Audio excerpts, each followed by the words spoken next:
Les 3 représentants des médias maliens ont présenté hier leurs vœux au président de la transition, occasion pour les responsables du 4e pouvoir d'évoquer les conditions de travail, les moyens, la liberté de la presse, la disparition ou encore l'assassinat des collègues.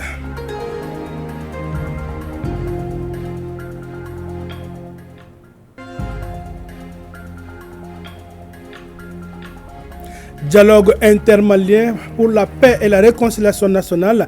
Les termes de référence ont été validés à l'issue de 4 jours de travaux. Le rapport sera remis officiellement au président de la transition, initiateur du dialogue lundi.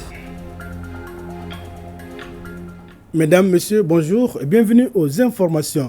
Direction Koulouba, là-bas, le président de la transition, colonel Assimi Goïta, a reçu les vœux des institutions de la République. Moment de raffermissement des relations humaines, la présentation de vœux est aussi une occasion de rappeler les actions phares menées par chaque institution et des projections pour 2024. Les institutions félicitent le président de la transition pour la bonne conduite de la transition, surtout les réformes courantes 2023 avec une nouvelle constitution, la création de l'AES et l'initiative du dialogue intermalien. Présentation des vœux des institutions avec Sira Batili. La République s'évalue à Koulouba, une mention spéciale pour l'année 2023 des institutions pour la conduite des affaires et les réformes engagées par le président de la transition, le colonel Assimi Goïta. Un temps d'appréciation, de souhaits et surtout de préoccupations consacrées à la nation Mali. Les institutions de la République se réjouissent de la reconquête de Kidal et des efforts de sécurisation du territoire national par les forces armées. Une fierté à saluer et encourager. Que de prouesses notées pour la refondation. La 4e République est en marche avec une nouvelle constitution. Un rappel fait par les autorités administratives indépendantes. L'année 2023 aura été riche en événements marquants pour notre nation dans tous les domaines d'activité, aussi bien sur les plans politiques, économiques, social, culturel et environnemental. La promulgation en juillet 2023 de la nouvelle constitution annonçant la 4e République a sans nul doute été l'un des moments phares de l'année.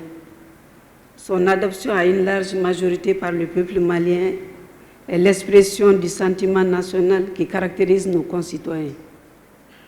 C'est donc le lieu pour moi de vous réitérer mes sincères félicitations pour cette heureuse initiative qui permettra de tracer les sillons du Mali courant et de doter ainsi notre pays d'institutions démocratiques fortes et crédibles. Le médiateur de la République, porte-parole des autorités administratives indépendantes, a fait le point des activités menées en 2023 par les autres services comme le bureau du vérificateur général et l'OCLEI. À la clé, des dysfonctionnements signalés et des dénonciations au pôle économique et à la section des comptes de la Cour suprême.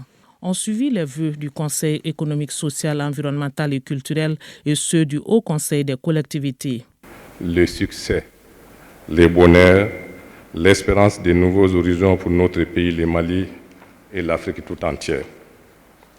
Ce qui semblait être un rêve, le renforcement de la paix, de la sécurité, le retour de Kidal dans la mère patrie, la nationalisation d'unités d'État faussement privatisées, le sifflement du terrain, du bateau et j'en passe, et en ce jour une fierté vivante, indiscutable, comme le sont le bonheur des citoyennes et des citoyens et la joie d'être malien.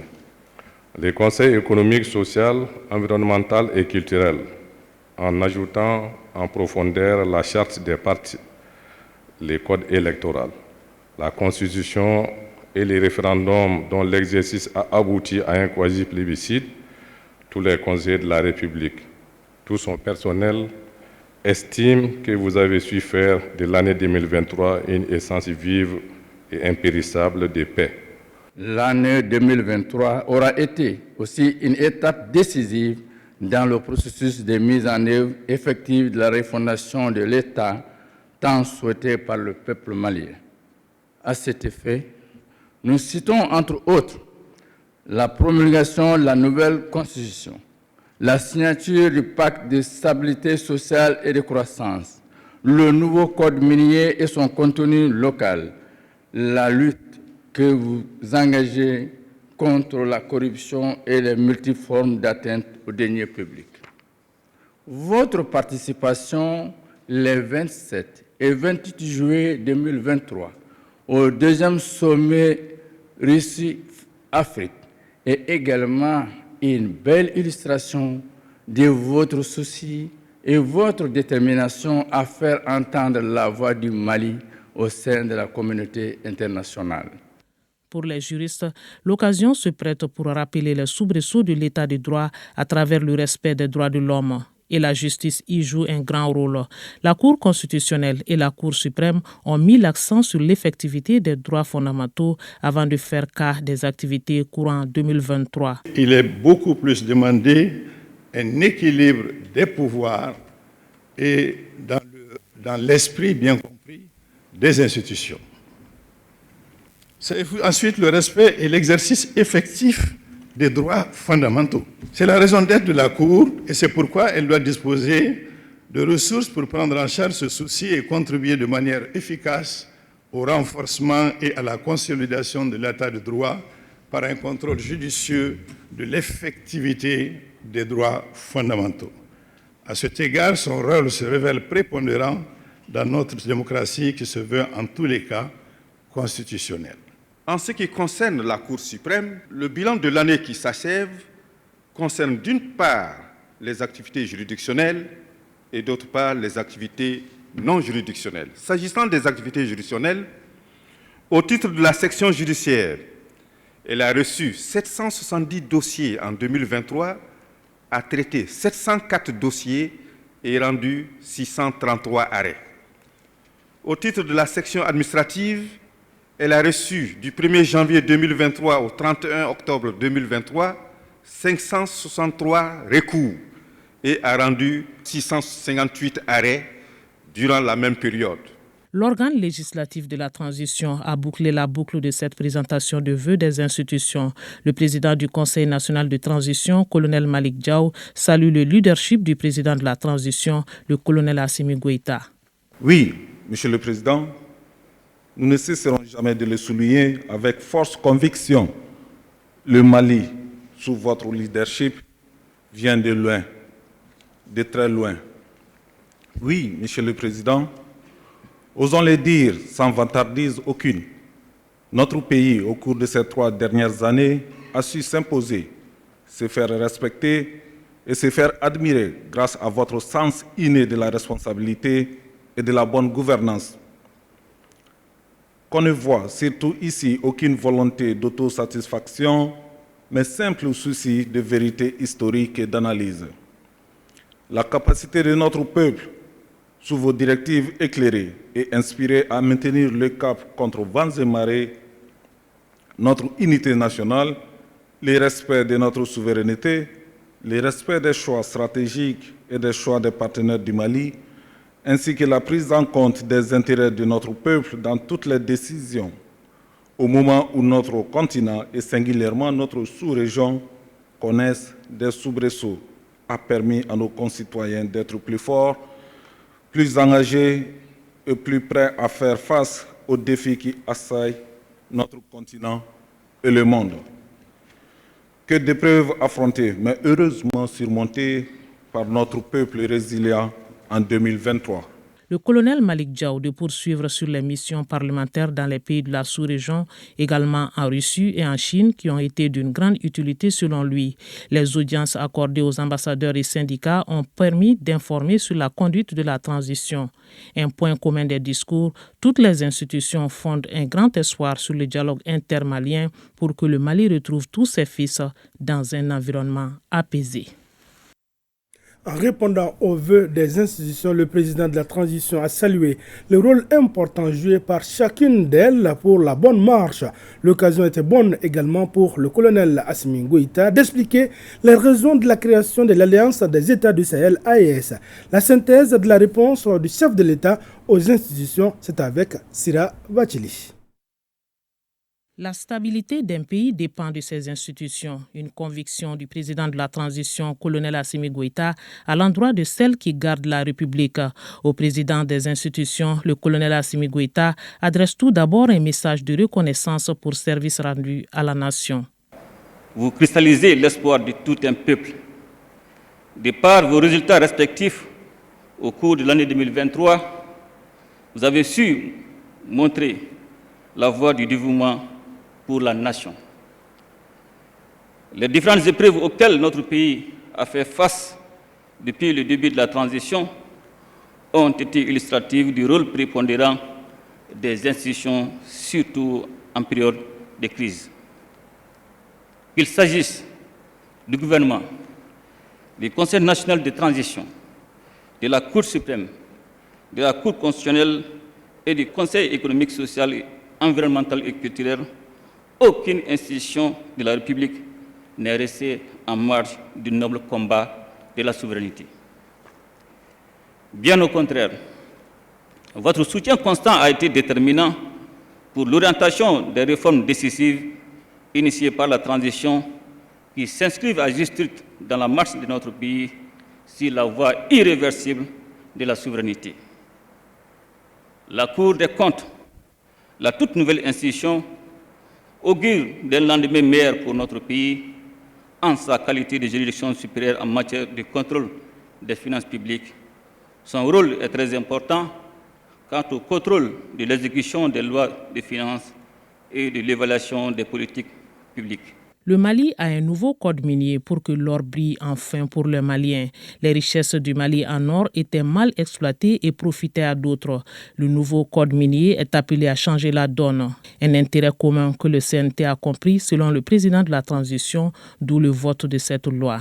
Le vote des lois sur le secteur minier et sur le contenu local par le Conseil national de transition en août 2023 constitue une grande lueur d'espoir pour le bien-être du peuple malien qui a toujours souhaité que l'or du Mali brille en premier lieu pour les Maliennes et les Maliens. Cette réforme du cadre juridique des activités minières dans notre pays procède de la ferme volonté de l'État d'assainir le secteur minier tout en accordant une place de choix au développement local. Ces lois interviennent aussi à un moment où les ressources de notre pays et même de la sous-région font l'objet d'une convoitise par d'autres nations sur fond de tensions géopolitiques qui ne cessent de s'amplifier. La loi sur le secteur minier, faut-il le rappeler, n'est qu'un exemple parmi tant d'autres pour illustrer le dévouement du Conseil national de transition à la cause nationale.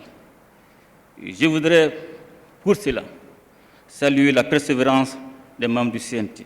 Le président de la transition, colonel Assimi Goïta, de poursuivre que la refondation a ses fondements dans la justice qui lui donne corps à travers des textes. Le Mali a reçu son référendum grâce à la Cour constitutionnelle à travers le contrôle de l'égalité du scrutin. Un pas de géant franchi par la transition qu'il ne faut pas mettre sous silence. Nos institutions judiciaires se sont particulièrement montrées à la hauteur des défis actuels, les porte-étendards que sont la Cour suprême et la Cour constitutionnelle ont guidé les pas de la transition avec conviction et dévouement. Le contrôle de légalité des opérations du référendum du 10 juin 2023, ainsi que la proclamation des résultats définitifs après l'examen minutieux des réclamations, a été révélateur de l'importance indéniable de la Cour constitutionnelle dont je félicite les membres. Je tiens également à saluer le dynamisme et les initiatives de renforcement des liens de coopération que la Cour suprême du Mali tisse de plus en plus avec ses homologues de la sous-région, notamment celle des membres de l'Alliance des États du Sahel. Sa détermination à préserver le respect de l'éthique et de la déontologie est tout en son honneur si l'on sait que la justice est un rempart contre les excès, car veillant au respect des droits et devoirs de tous et de chacun, y compris ceux de l'État. C'est bien par le respect de ces principes intangibles que notre justice réussira le pari de sa bonne distribution tout en rassurant les justiciables et, à terme, sauvegardera son image de marque. L'intermédiaire entre les pouvoirs publics et la société est bien le Conseil économique, social, environnemental et culturel. Il a à son actif la signature du pacte de stabilité sociale, un engagement entre l'État et les syndicats qui permet de mettre en route de grands projets de développement tels que recueillis auprès des populations par le dit Conseil. Le Conseil économique, social, environnemental et culturel s'est particulièrement illustré au cours de l'année 2023 dans le processus de pacification qui a abouti à la signature du pacte de stabilité sociale entre le gouvernement et les syndicats. Ce résultat, apprécié de tous, vient en appoint des efforts quotidiennement déployés pour le bien-être des populations maliennes. Le président de la transition a conclu sur la création de l'AES, une vision commune pour répondre véritablement aux aspirations du peuple sans interférence. Avec une architecture déjà ficelée, l'AES est vue comme une nouvelle ère pour les 3 États, le Mali, le Burkina Faso et le Niger. Le retrait des États de l'AES de la CEDEAO demeure un signal fort et constitue une nouvelle ère, celle de l'émergence d'une véritable conscience patriotique face à la tyrannie des organisations régionales sous emprise étrangère. Dans un tel contexte, le rôle protecteur des institutions de la République revêt tout son sens. Mesdames et messieurs, tout en vous félicitant de votre dévouement constant au service de la nation, je vous souhaite en retour une bonne et heureuse année 2024 dans la paix, dans la prospérité, dans un Mali pacifié et respecté dans le concert des nations libres. Des notes d'espoir pour 2024 avec le souhait d'un Mali apaisé, exempt de corruption et dans la trajectoire d'un développement durable.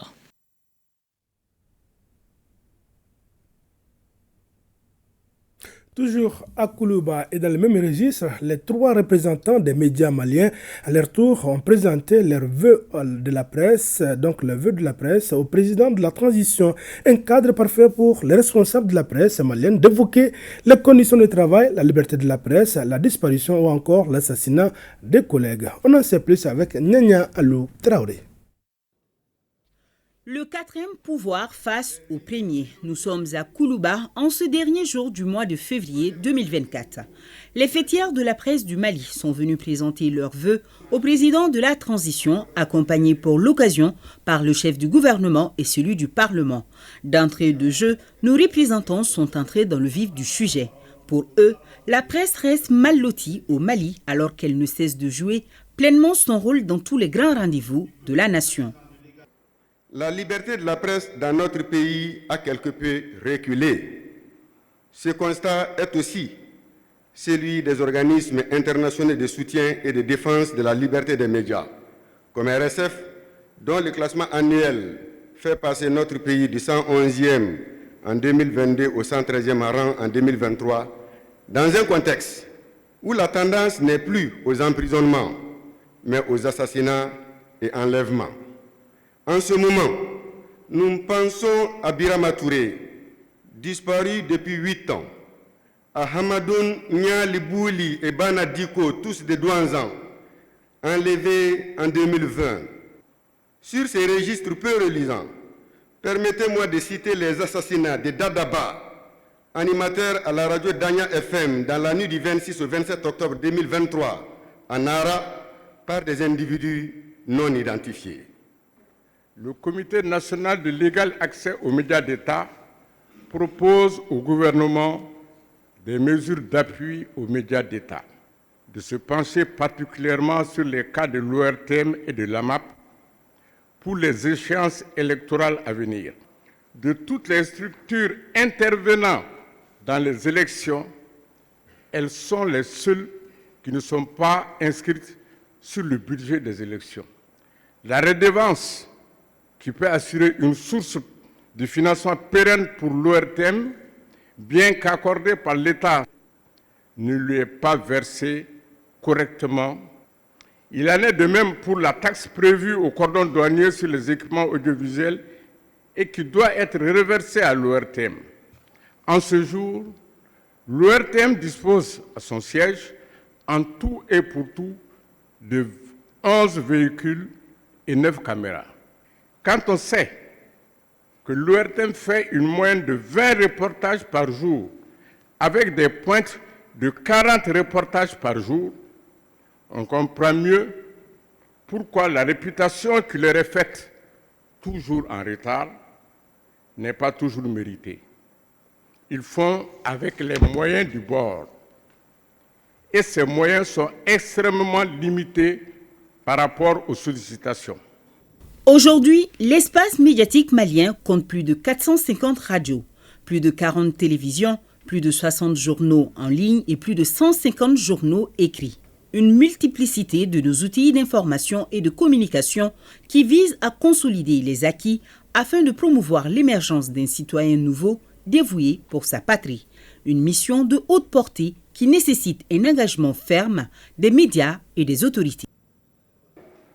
Nous ne sommes pas contre le pouvoir, mais nous sommes un contre-pouvoir.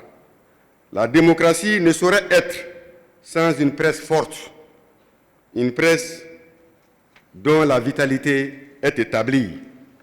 Le Mali nouveau se traduit et se fait savoir par des comportements et des actes forts.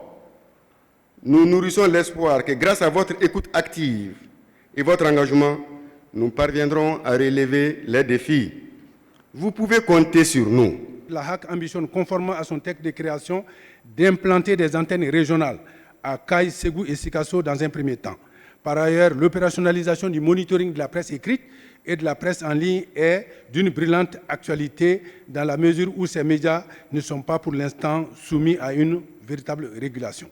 En outre, le renforcement des capacités du centre principal de monitoring et de contrôle des médias de Bamako et environ, installé depuis 2018 et qui ne couvre présentement que 36 radios sur les 506 et 24 chaînes de télévision sur 43, permettra à la HAC de mieux suivre l'ensemble des médias évoluant dans cette zone géographique.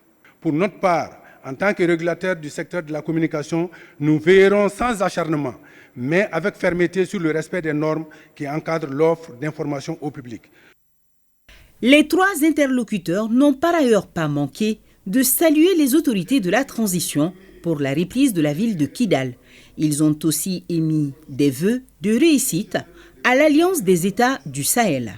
Le président de la transition, qui a comme à son habitude écouté très attentivement les doléances, a rassuré quant aux intentions du pouvoir en place à accompagner la presse nationale. La liberté de la presse est un acquis que nul ne met en cause au Mali, dans la mesure où le rôle des médias est très important. Cependant, les professionnels des médias doivent en permanence garder à l'esprit le contexte sociopolitique, économique et géopolitique dans lequel vit le Mali. Notre patrimoine commun à tous, je les exhorte en conséquence à s'approprier davantage les enjeux du combat que mène la transition. Et ce combat procède de notre volonté affichée de libérer le Mali des pesanteurs géopolitiques et d'assainir la vie publique. C'est avec un grand intérêt que j'ai écouté les préoccupations que vous avez exprimées concernant vos structures respectives. Il est indéniable que ces organes jouent un rôle crucial dans l'information de la population et de la diaspora malienne lors des échéances électorales. Dans le but d'améliorer leur performance au service de la nation, le gouvernement examinera attentivement les propositions. Toutefois, il est indispensable de conduire une évaluation de ces structures afin de mieux cerner les difficultés qui les affectent. Cette évaluation aura l'avantage d'améliorer les moyens humains et matériels ainsi que le système de gestion afin de prévenir toute rechute par l'adoption des solutions durables. Signalons que le président du Comité national de l'égal accès aux médias d'État a suggéré au président Goïta ainsi qu'au Premier ministre Maïga d'écrire des livres sur les défis relevés en ce moment à la tête du pays, car pour lui, ceci constituera un important bréviaire pour les générations futures dans la compréhension de l'histoire du Mali. Et puis, cette nouvelle, le président de la transition, colonel Assimi Goïta, a présenté ses vœux de nouvel an aux forces de défense, de sécurité et paramilitaires du Mali. L'année 2023 a été pour nos forces une année de gloire avec la sécurisation et la stabilisation du pays. Plus qu'un cérémonial, c'est une reconnaissance et une confiance singulière du chef suprême des armées au peuple malien et aux forces de défense, de sécurité et paramilitaires. Le président de la transition, colonel Assimi Goïta, a saisi l'occasion pour rendre un vibrant hommage aux hommes et femmes qui tiennent le flambeau de la défense malienne. Le chef suprême des armées a, dans son discours, rassuré que l'autonomie opérationnelle déjà impulsée sera soutenue dans la durée. Nous y reviendrons en détail dans notre grande édition du soir avec Garbo Pérou, Abdul Salam Bambara et Brema Koulibaly. Autre sujet de l'actualité, les trains de dialogue, bien sûr, le dialogue intermalien est désormais en marche, bien sûr. C'est ainsi que le Premier ministre, Dr Choguel Kokala Maïga, a conclu les travaux de l'atelier de validation des termes de référence du dialogue intermalien. Il a invité tout le monde de s'investir afin de répartir sur de nouvelles bases saines et apaisées. Nous l'écoutons au micro de Aluseni Touré. Le train du dialogue, mesdames et messieurs, il est en marche. Chaque citoyenne et chaque citoyen épris de paix et de liberté, dédié à la réconciliation nationale, a une place, je dirais même à sa place, pourvu qu'il accepte de monter à bord, car ce train du dialogue ne reviendra pas en arrière. Chers participants, vous avez durant 4 jours marqué de vos échanges, de vos éclairages et de vos connaissances enrichi cette étape importante du processus. Je suis convaincu que vous avez à l'esprit les fortes attentes que fonde le président de la transition qui a lancé cette initiative. Vos travaux et ceux du comité de pilotage qui ont précédé ont comme objectif de créer les conditions favorables à la préparation et à la tenue du dialogue intermalien.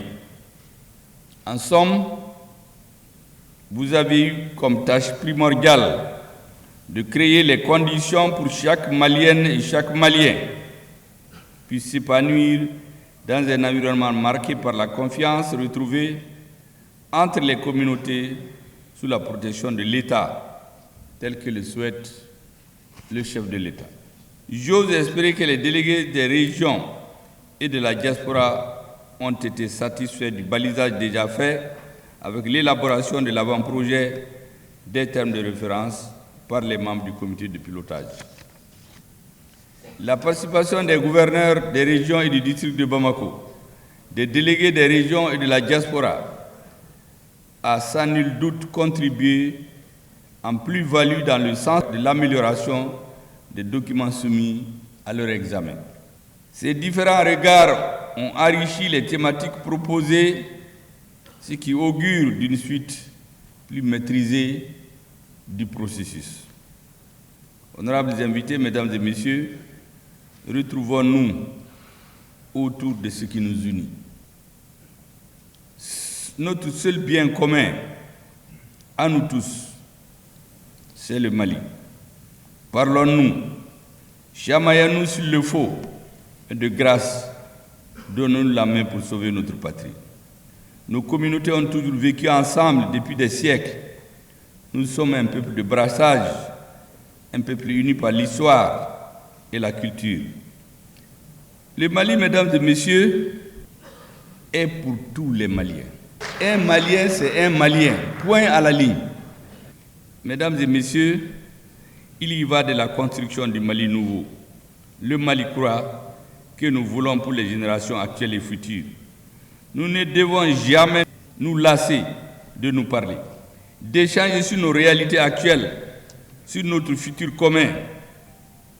Nous devons échanger, nous enrichir de nos douleurs, de nos crises, par notre résilience, notre désir commun de faire du Mali un nouveau Mali de nos rêves. Oui, les travaux de l'atelier national de validation des termes de référence du dialogue intermalien pour la paix et la réconciliation nationale ont pris fin hier. Après 4 jours de travaux, les termes de référence ont été validés avec ce document, le document qui sera remis officiellement au président de la transition, initiateur du dialogue intermalien lundi. C'est la première étape de la mission du comité de pilotage du dialogue intermalien pour la paix et la réconciliation nationale qui vient d'être franchie. Arju Matina et Siri Kibalo pour le reportage. Comme annoncé dans son adresse à la nation le 31 décembre 2023, le président de la transition chef de l'État avait décidé d'enclencher le mécanisme d'appropriation nationale de la gestion de la crise que connaît le Mali. Le comité de pilotage du dialogue intermalien, ainsi créé il y a quelques semaines par le chef de l'État, a désormais pris corps. Le comité qui a pour mission de réfléchir et de créer les conditions favorables à la tenue du dialogue avec la participation de tous les Maliens dans leur diversité, vient de franchir une étape importante du processus avec la tenue de l'atelier national de validation des termes de référence. 5 commissions ont été constituées.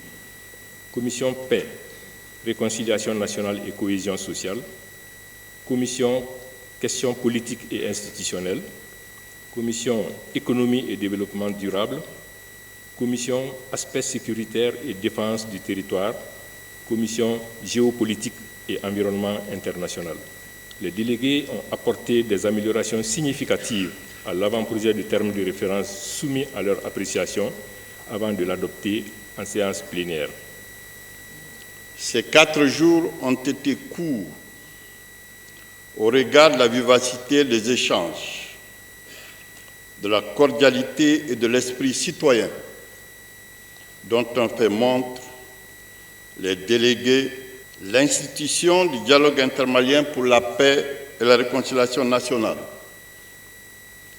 la mise en place du comité de pilotage et l'atelier national de validation des termes de référence sont des étapes saillantes qui démontrent à souhait que l'initiative, son esprit et sa lettre sont en train d'être appropriés par les Maliens et les Maliennes. Au cours des travaux dans les différentes commissions, les échanges ont été francs, directs et parfois vifs, mais le Mali a été mis au-dessus de toute considération. L'atelier national a passé en revue tous les documents, notamment les projets de termes de référence, les documents de commissions thématiques, le plan de communication et le règlement intérieur. Ces documents ont été passés à la loupe, ce qui a permis aux participants d'analyser les causes des différentes crises que vit le Mali, en posant les questions les plus pertinentes, devant permettre aux populations d'apporter les réponses et les solutions justes. L'atelier national de validation des termes de référence a regroupé les délégués des 19 régions, ceux du district de Bamako, les membres du comité de pilotage et les Maliens établis à l'extérieur. Avec la validation des termes de référence, le comité vient de franchir avec succès la première étape de sa mission, celle de la préparation du dialogue. La remise officielle du rapport au président de la transition, initiateur du dialogue, aura lieu ce lundi 4 mars.